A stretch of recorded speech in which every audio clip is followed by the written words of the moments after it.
Quand ma belle-mère a pointé son doigt manucuré dans ma direction et a dit à la police que j'avais vendu ma propre fille, j'ai cru que c'était le pire moment de ma vie.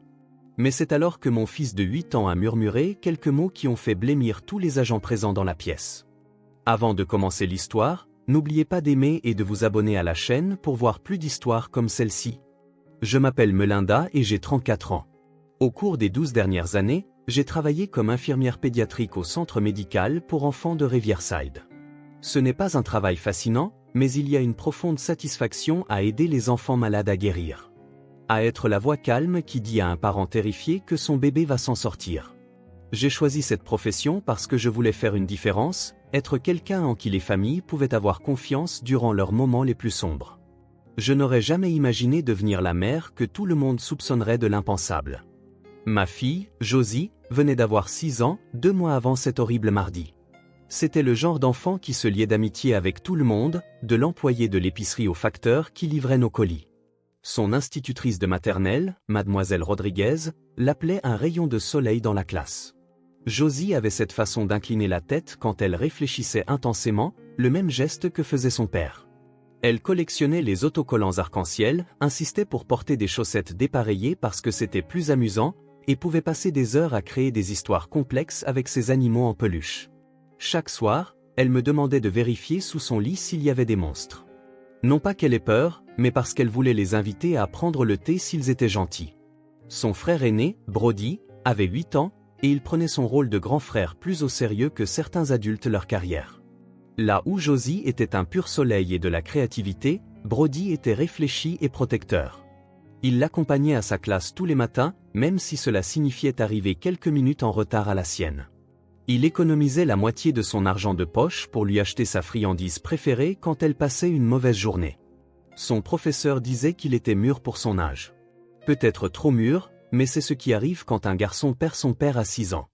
Il avait endossé un rôle que personne ne lui avait demandé d'assumer, essayant d'être l'homme de la maison alors qu'il aurait dû se concentrer sur les cartes Pokémon et les entraînements de football. Et puis il y avait Francine, ma belle-mère. À 62 ans, elle se maintenait comme si elle se préparait à tout moment pour une séance photo. Ses cheveux argentés étaient coiffés chaque semaine au même salon qu'elle fréquentait depuis 20 ans. Sa maison, une coloniale immaculée dans le meilleur quartier de Riverside, ressemblait à quelque chose tiré d'un magazine de décoration intérieure. Chaque surface brillait, chaque coussin était parfaitement placé. Et que Dieu vous aide si vous oubliez d'utiliser un sous-verre. Elle avait élevé 2 enfants dans cette maison, mon défunt mari Dal et sa sœur Rebecca, bien que Rebecca vive maintenant en Oregon et n'appelle que pour les fêtes. Dal était parti depuis 2 ans. L'accident de camion s'était produit un jeudi matin pluvieux sur l'autoroute 40. Ils m'ont dit qu'il était mort sur le coup, qu'il n'avait pas souffert.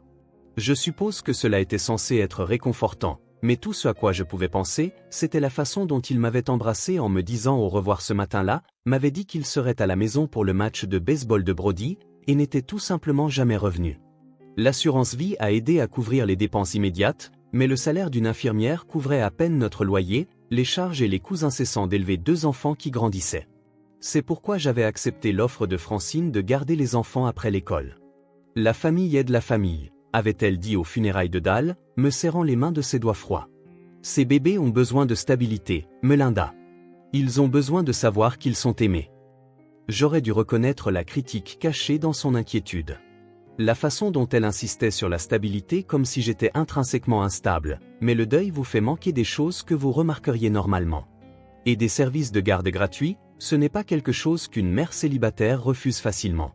La relation entre Francine et moi avait toujours été tendue. Dès le moment où Dal nous a présentés, j'ai pu voir la déception dans ses yeux. Je ne venais pas des familles établies de Riverside. Mes parents tenaient une petite quincaillerie dans une ville voisine. J'avais payé mes études d'infirmière en faisant des ménages et en prenant des quarts de nuit dans une station-service.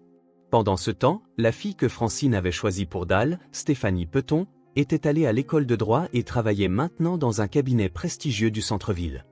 Francine le mentionnait à chaque occasion, généralement précédé d'un soupir mélancolique. Mais j'avais aimé Dal de tout mon être, et il m'avait aimé en retour. Nous avions construit une vie ensemble, imparfaite, mais la nôtre. Maintenant, cette vie était partie, et je devais gérer non seulement mon propre chagrin, mais celui de mes enfants, tout en étant sous l'œil vigilant et critique d'une femme qui n'avait jamais voulu de moi dans sa famille au départ. Ce mardi d'octobre a commencé comme des centaines d'autres, sans aucun signe avant-coureur que le soir, notre monde serait complètement brisé. La vie n'était pas parfaite, mais nous avions trouvé notre rythme. Après la mort de Dal, j'avais déménagé de notre maison de Millbrook à un appartement plus petit, à seulement 15 minutes de la maison de Francine à Riverside. Les enfants ont besoin de leur grand-mère, me disais-je. Ils ont perdu leur père. Maintenir ce lien familial est essentiel. Avec le recul, je peux voir à quel point le chagrin a obscurci mon jugement. À quel point je voulais désespérément croire que la froideur de Francine envers moi n'affecterait pas sa relation avec Josie et Brody. Notre nouvel appartement n'avait rien de spécial. 2 chambres, une salle de bain et une cuisine si petite qu'on ne pouvait pas ouvrir le lave-vaisselle et le four en même temps. Mais j'avais travaillé dur pour que ce soit un foyer. Le côté de Josie dans la chambre des enfants explosait de couleurs, ses dessins scotchés sur toutes les surfaces disponibles. Le côté de Brody était plus soigné, ses trophées de football alignés sur une étagère que Dal lui avait construite l'année précédant sa mort. Dans le salon, j'avais accroché nos photos de famille, y compris celles avec Dal, car faire comme s'il n'avait jamais existé me semblait pire que le rappel quotidien de ce que nous avions perdu. Mes quarts de travail au centre médical pour enfants s'étendaient généralement de 7 h du matin à 7 h du soir, 3 ou 4 jours par semaine. La paie était correcte, mais après le loyer, les charges, l'épicerie et les frais scolaires, il ne restait pas grand-chose. Josie demandait des cours de danse depuis des mois, regardant des vidéos de ballerines sur YouTube sur mon téléphone et pratiquant des pirouettes dans notre salon. Chaque fois qu'elle demandait, je promettais que nous y penserions le mois prochain, espérant qu'elle ne remarquerait pas que le mois prochain ne semblait jamais arriver. L'arrangement avec Francine avait d'abord semblé être une bénédiction. Elle récupérait les enfants à l'école les jours où je travaillais et les gardait jusqu'à ce que je puisse venir les chercher après mon quart. Sa maison était certainement plus attrayante que notre appartement exigu.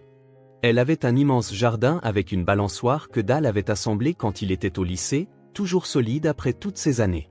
Le grenier abritait des trésors de l'enfance de Dal, y compris une maison de poupées qui avait appartenu à Rebecca quand elle était jeune. Josie pouvait y passer des heures, perdue dans des mondes imaginaires.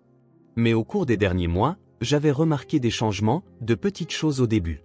Brody devenait plus silencieux après les après-midi chez grand-mère. Josie, habituellement pleine d'énergie, montait dans ma voiture, l'air fatigué et réservé. Lorsque je leur demandais comment s'était passée leur journée, ils échangeaient des regards avant d'offrir des réponses génériques. « C'était bien » est devenue la réponse standard de Brody. Josie se contentait de dire « Grand-mère a beaucoup de règles ». Les règles ? Francine avait toujours été pointilleuse, mais dernièrement, elle était devenue presque militaire. Pas de chaussures au-delà du vestibule, pas de collation en dehors de la cuisine, pas de toucher aux meubles anciens du salon formel. Les devoirs devaient être faits dans un silence absolu. Même les pauses toilettes étaient surveillées et limitées. C'est de la structure dont ces enfants ont besoin, m'avait dit Francine lorsque j'avais doucement suggéré qu'elle était peut-être un peu stricte. Dieu sait qu'ils n'en ont pas assez à la maison. La semaine précédente, quelque chose avait changé. Josie était rentrée le lundi avec les yeux rouges, bien que Francine ait insisté qu'elle n'avait pas pleuré. Le mardi, Brody avait mentionné que grand-mère avait ajouté une nouvelle règle concernant une pièce au sous-sol étant complètement interdite.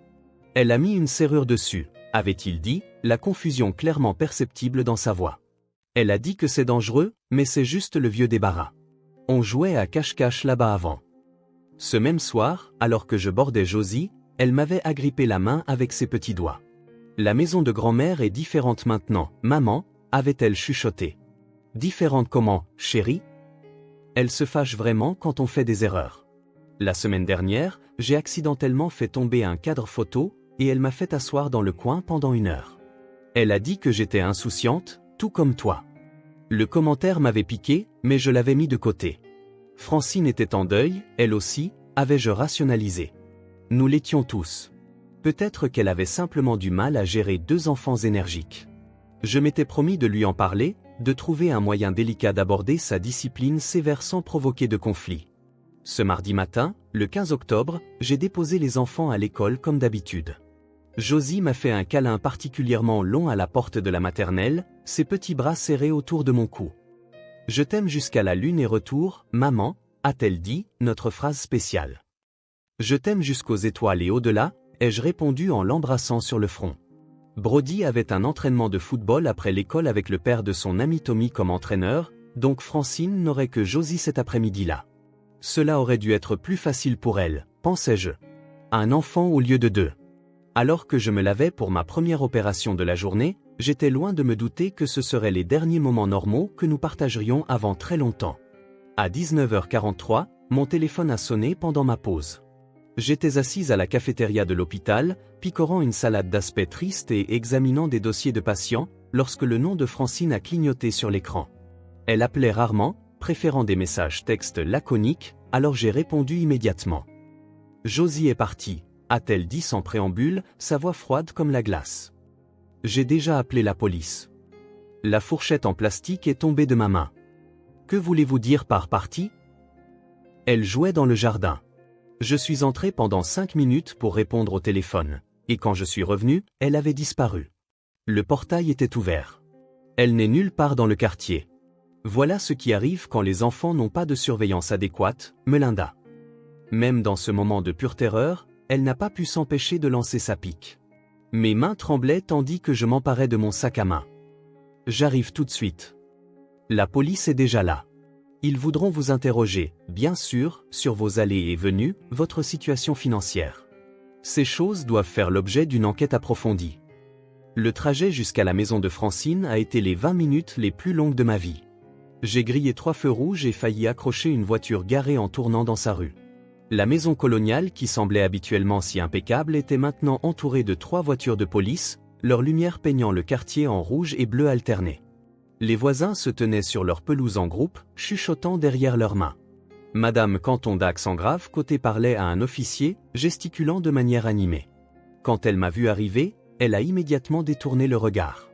J'ai couru à travers la porte d'entrée pour trouver Francine tenant la cour dans son salon, entourée de 2 agents en uniforme et d'un détective en costume froissé. Elle était l'image d'une grand-mère élégante en détresse, s'épongeant les yeux avec un mouchoir, bien que j'ai remarqué que son maquillage restait parfait. « Où est ma fille ?» ai-je exigé, ma voix se brisant. Le détective Rivera, d'après son insigne, s'est tourné vers moi avec une expression professionnellement neutre. « Vous êtes la mère. » C'est là que Francine s'est levée, pointant directement sur moi un doigt parfaitement manucuré. Sa voix a porté clairement, assez fort pour que les voisins rassemblés aux fenêtres puissent entendre. La voilà.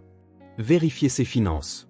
Elle a des difficultés depuis la mort de Dahl, se plaint toujours de l'argent. Elle a probablement vendu cette petite fille. Les mots m'ont frappé comme un coup physique. De quoi parlez-vous ? Madame, nous allons devoir vous poser quelques questions, a dit le détective Rivera avec précaution. Mais je pouvais voir comment ses yeux avaient changé, comment l'accusation de Francine avait planté une graine de suspicion. Elle est instable, a continué Francine, les larmes coulant maintenant sur son visage d'une manière rodée. La semaine dernière, elle a mentionné à quel point les cours de danse de Josie étaient chers. Elle a dit qu'elle ne pouvait plus se les permettre. Puis tout à coup, aujourd'hui, elle envoie un message disant qu'elle sera encore en retard. C'est un timing opportun, n'est-ce pas ? J'étais au travail, en chirurgie. Vous pouvez vérifier auprès de l'hôpital. Francine s'est tournée vers l'audience grandissante d'officiers et de voisins. Elle a accès à toutes sortes de médicaments à cet hôpital. Qui sait dans quoi elle est impliquée ? Dettes de drogue, trafic. Vous devriez fouiller sa maison immédiatement. Vérifiez ses relevés de téléphone. Ce pauvre bébé pourrait être n'importe où à présent. Madame Canton s'était rapprochée de la fenêtre, son téléphone enregistrant clairement tout. Je l'ai entendu chuchoter à son mari. J'ai toujours pensé que quelque chose n'allait pas avec elle. La façon dont elle laissait ses enfants si souvent avec Francine. Le détective Rivera a levé la main pour demander le silence.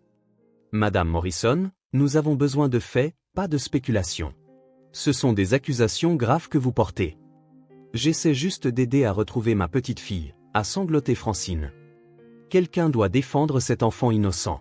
Sa mère, manifestement, ne le fera pas. Madame, Rivera s'est tournée vers moi, son ton maintenant formel. Nous allons devoir fouiller votre résidence. C'est la procédure standard dans les cas d'enfants disparus. Les agents Martinez et Williams vous accompagneront. C'est insensé. Ma fille a disparu et vous me traitez comme une suspecte. Tout le monde est un suspect jusqu'à ce que nous trouvions l'enfant, a dit Rivera. Plus vite nous pourrons vous écarter, plus vite nous pourrons nous concentrer sur d'autres possibilités. Francine s'est assise, serrant ses perles. Vérifiez aussi ses relevés bancaires. Elle avait une police d'assurance vie sur les 2 enfants. Je l'ai entendu au téléphone avec la compagnie d'assurance le mois dernier. C'était un mensonge. J'avais appelé au sujet de la couverture dentaire, mais je pouvais voir comment les voisins me regardaient maintenant. Comment l'histoire se formait déjà dans leur esprit. La mère célibataire en difficulté, l'infirmière dépassée avec accès aux médicaments, la femme qui s'était mariée au-dessus de sa condition et ne pouvait pas gérer la pression. S'il vous plaît, ai-je supplié le détective Rivera. Chaque seconde que nous perdons ici est une seconde où ma fille est dehors quelque part. Elle a 6 ans. Elle a peur du noir. Elle a besoin de son lapin en peluche pour dormir. Mais la performance de Francine avait fait son travail. Les graines du doute étaient plantées et elles poussaient vite. 2 officiers m'ont accompagné à notre appartement pendant que d'autres fouillaient la propriété de Francine. Les agents Martinez et Williams m'ont suivi dans leur voiture de police, et je pouvais sentir le poids du regard de chaque voisin alors que nous nous éloignions de la maison de Francine.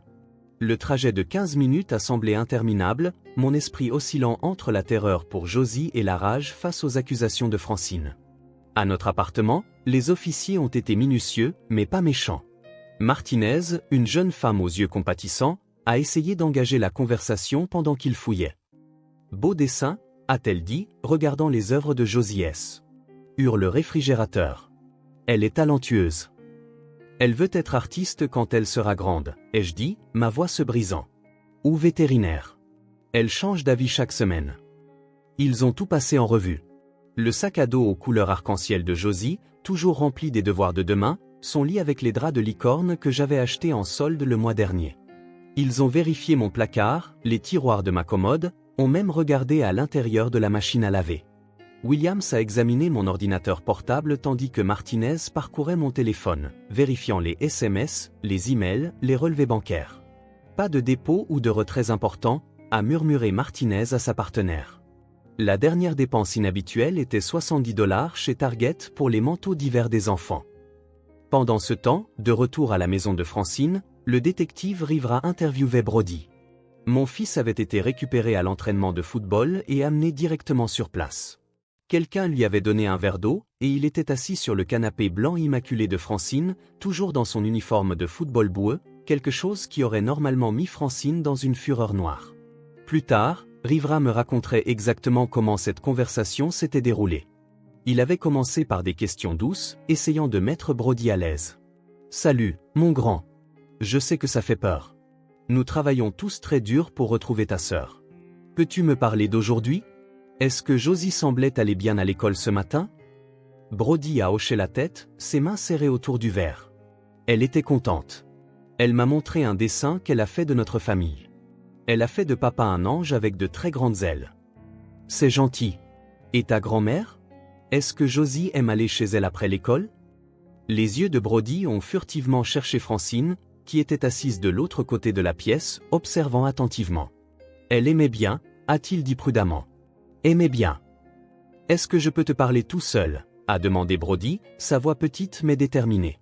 Francine s'est levée immédiatement, sa voix aiguë d'autorité. C'est inapproprié. Je suis sa grand-mère. Je devrais être présente pour tout interrogatoire d'un mineur. Ce n'est pas seulement le protocole, c'est la loi. Rivera l'a regardé calmement. En fait, madame, nous parlons souvent aux enfants en privé dans ces situations.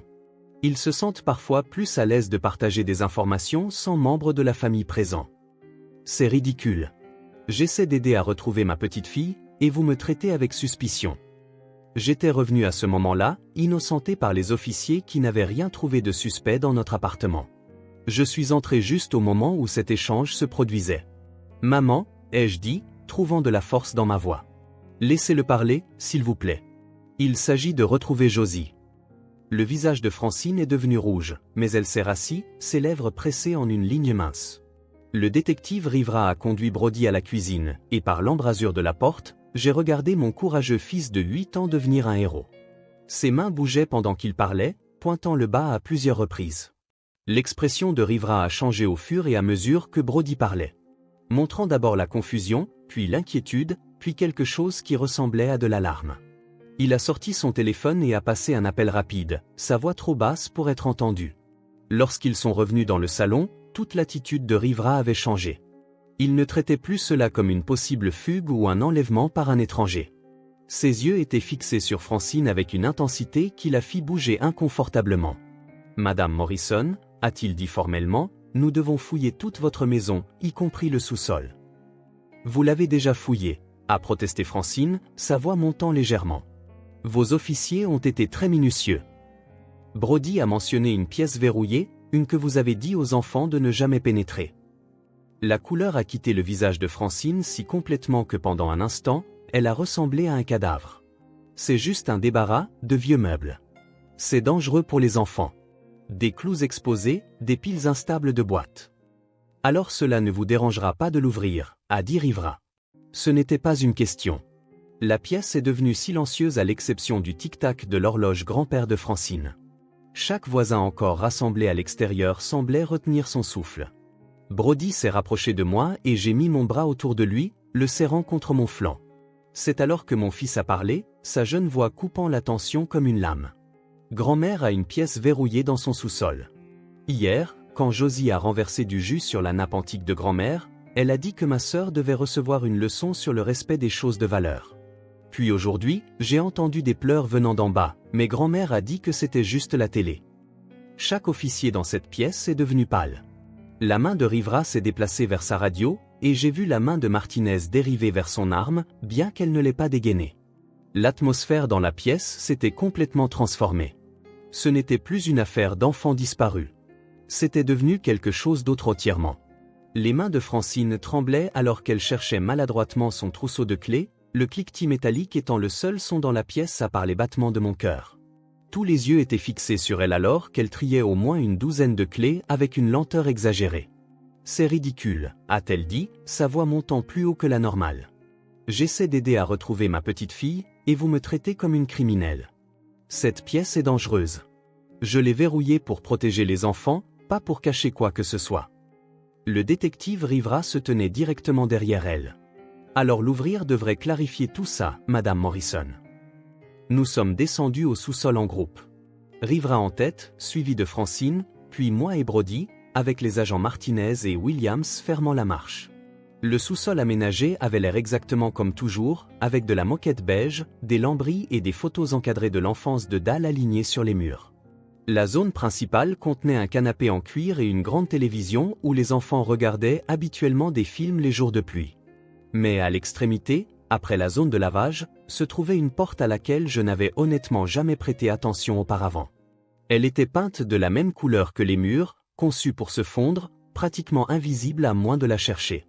Un verrou en laiton avait été installé récemment. Je pouvais voir des éraflures fraîches sur le cadre de la porte où il avait été monté. « Ouvrez-la », a ordonné le détective Rivera. « Je n'ai rien à faire sans mandat », a dit Francine, tentant la défiance. Mais sa voix tremblait. « Madame Morrison, un enfant a disparu. Votre petite fille. Si elle n'est pas dans cette pièce, alors nous avons perdu un temps précieux. Mais s'il y a la moindre chance qu'elle y soit, chaque seconde compte. Ouvrez la porte ou nous la forcerons. » La façade de Francine a finalement craqué. Sa main tremblait si fort qu'elle pouvait à peine insérer la clé dans la serrure. Le pêne a cliqué, s'ouvrant avec un son qui a semblé résonner dans toute la maison. La porte s'est ouverte et là, dans une petite pièce d'axe en grave peine 2,5 mètres sur 3, se trouvait ma fille. Josie était assise sur un lit de fortune fait de couverture dans le coin, ses genoux ramenés à sa poitrine, son visage strié de larmes. Un seau était posé dans un coin. Des bouteilles d'eau et des barres de céréales étaient empilées contre le mur. Le plus horrible de tout, il y avait un cahier d'exercice pour enfants sur le sol à côté d'elle, sa couverture indiquant, en lettres noires sévères, apprendre le respect et l'obéissance. « Maman !»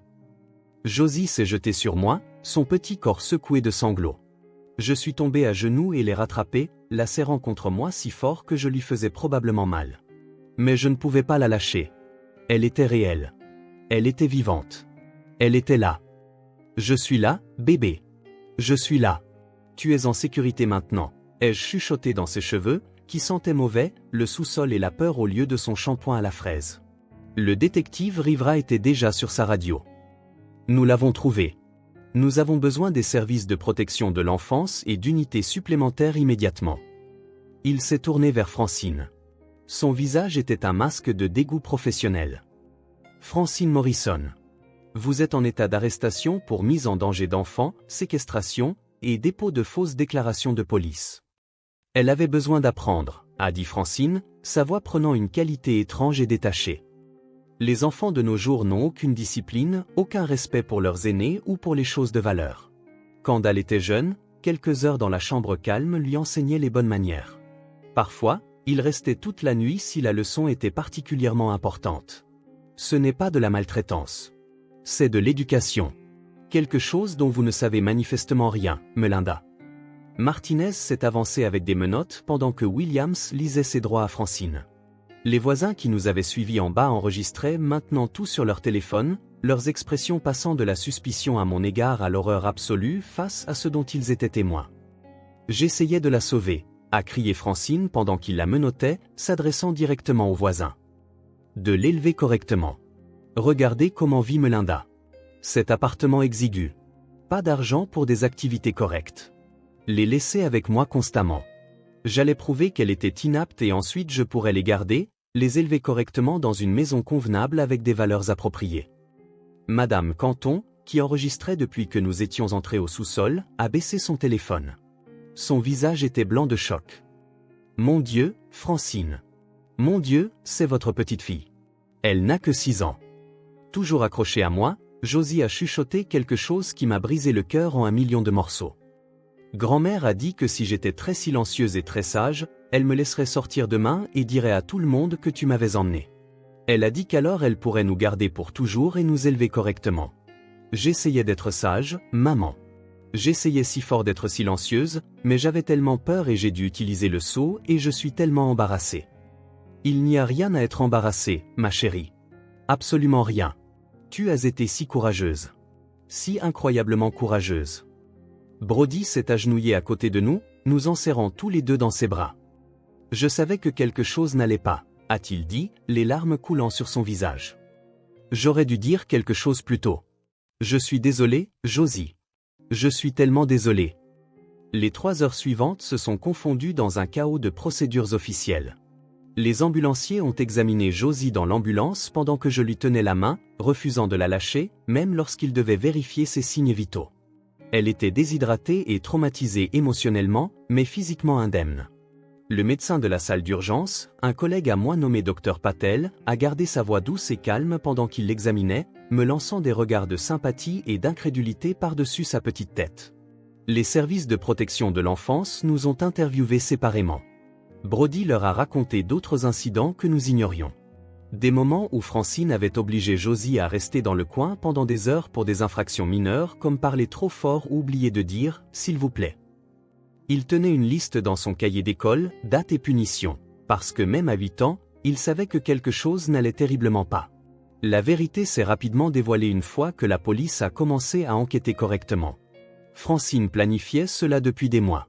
Dans son bureau à domicile, ils ont trouvé un dossier étiqueté « Documentation de garde » rempli de photos qu'elle avait prises de notre appartement lorsqu'il était le plus en désordre, d'enregistrements de moi parlant de stress financier, et d'un journal détaillé de chaque fois où j'étais en retard pour chercher les enfants. Elle avait même engagé un détective privé il y a 2 mois pour me suivre, espérant me prendre en flagrant délit de comportement inapproprié. L'enquêteur n'avait rien trouvé et avait refusé de continuer le travail, perturbé par ce qu'il appelait l'obsession de Francine. Le cahier d'exercice qu'elle avait laissé dans cette pièce était quelque chose qu'elle avait commandé sur un site web de parentalité marginale qui prenait l'isolement comme discipline. Il y avait des pages à remplir pour Josie avec des lignes comme « Je respecterai les affaires de grand-mère ». Je ne gaspillerai pas la nourriture et je serai reconnaissante pour la correction. Certaines pages étaient déjà remplies de l'écriture tremblante de Josie, les lettres devenant progressivement plus mauvaises à mesure que sa peur grandissait. 3 mois plus tard, nous vivions dans un autre district, dans un nouvel appartement que j'avais trouvé avec l'aide d'un programme d'aide aux victimes. Les enfants l'avaient choisi eux-mêmes parmi 3 options, choisissant celui avec le plus de fenêtres et sans sous-sol. Il avait un petit balcon où Josie pouvait faire pousser des fleurs et un parc en face où Brody a rejoint une nouvelle équipe de football. Le trajet jusqu'au travail est plus long, mais la tranquillité d'esprit vaut chaque minute supplémentaire dans les embouteillages. Pendant le procès de Francine, des détails plus dérangeants ont émergé. La sœur de Dal, Rebecca, a témoigné par liaison vidéo depuis l'Oregon, révélant que Francine avait déjà fait cela. Quand Rebecca avait 7 ans, Elle avait été enfermée dans la même pièce pendant 2 jours pour avoir cassé une tasse à thé en porcelaine. On avait dit à Dal, qui n'avait que 5 ans à l'époque, que sa sœur rendait visite à une tante. La famille avait étouffé l'affaire, l'avait qualifiée de malentendu et n'en avait plus jamais parlé. Rebecca n'avait ni vu ni parlé à Francine depuis 20 ans, et Dal n'avait jamais connu la véritable raison de l'absence de sa sœur aux réunions de famille. Francine a été condamnée à 5 ans de prison. Elle ne s'est jamais excusée, n'a jamais montré de remords. Dans son esprit, elle restait la victime, une grand-mère essayant de sauver ses paix. Était enfant d'une mère inapte. Lors de sa condamnation, elle a même dit au juge qu'elle n'avait rien fait de pire que ce que les parents faisaient autrefois, quand les enfants connaissaient le respect et la discipline. Les voisins qui avaient été si prompts à croire ces accusations contre moi ont envoyé des cartes et des excuses.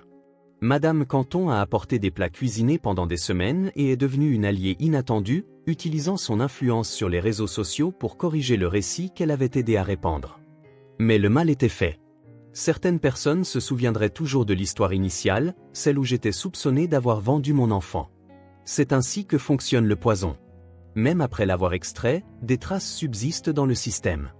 La leçon qui me hante n'est pas seulement celle de faire confiance aux mauvaises personnes. C'est celle d'écouter. De vraiment écouter nos enfants. Josie avait essayé de me dire que quelque chose n'allait pas. Elle avait mentionné les nouvelles règles, la pièce verrouillée, la façon dont la maison de grand-mère était différente. Brody avait remarqué la peur de sa sœur, avait entendu ses pleurs à travers le plancher du sous-sol. Il me le disait de la seule manière qu'il connaissait, et je l'avais écarté comme un simple ajustement, comme Francine étant un peu stricte mais bien intentionnée. Le mal ne ressemble pas toujours à un étranger dans une camionnette ou à une silhouette sombre dans une ruelle. Parfois, il ressemble à une grand-mère aux cheveux parfaitement coiffés, à une maison impeccable et à des biscuits faits maison refroidissants sur le comptoir. Parfois, il vient avec des photos de famille sur les murs et une clé pour l'école de vos enfants. Parfois, il dit « je t'aime » tout en planifiant quelque chose d'impardonnable. La semaine dernière, Josie a fait un dessin en thérapie qui a fait sourire sa conseillère. Notre famille de 3 se tenant la main sous un soleil jaune éclatant, devant notre nouvel appartement avec ses nombreuses fenêtres. Pas de sous-sol, pas de porte verrouillée, juste nous ensemble et en sécurité. Elle dort à nouveau toute la nuit. Et mardi dernier, elle a demandé si elle pouvait commencer ses cours de danse. Nous commençons la semaine prochaine. Si cette histoire a résonné en vous, si elle vous a fait penser aux avertissements que nous manquons parfois ou à la confiance que nous accordons trop facilement, veuillez partager cette vidéo avec d'autres personnes qui ont besoin de l'entendre. Laissez un commentaire sur vos propres expériences avec la dynamique familiale et l'importance de croire les enfants lorsqu'ils essaient de nous dire que quelque chose ne va pas. Et n'oubliez pas de vous abonner à la chaîne pour plus d'histoires réelles qui nous rappellent de faire confiance à notre instinct et de protéger ceux que nous aimons. Parfois, les leçons les plus importantes proviennent des moments les plus sombres, et partager ces histoires pourrait simplement aider quelqu'un à reconnaître les signes avant-coureurs que nous avons manqués. Merci d'avoir écouté notre histoire.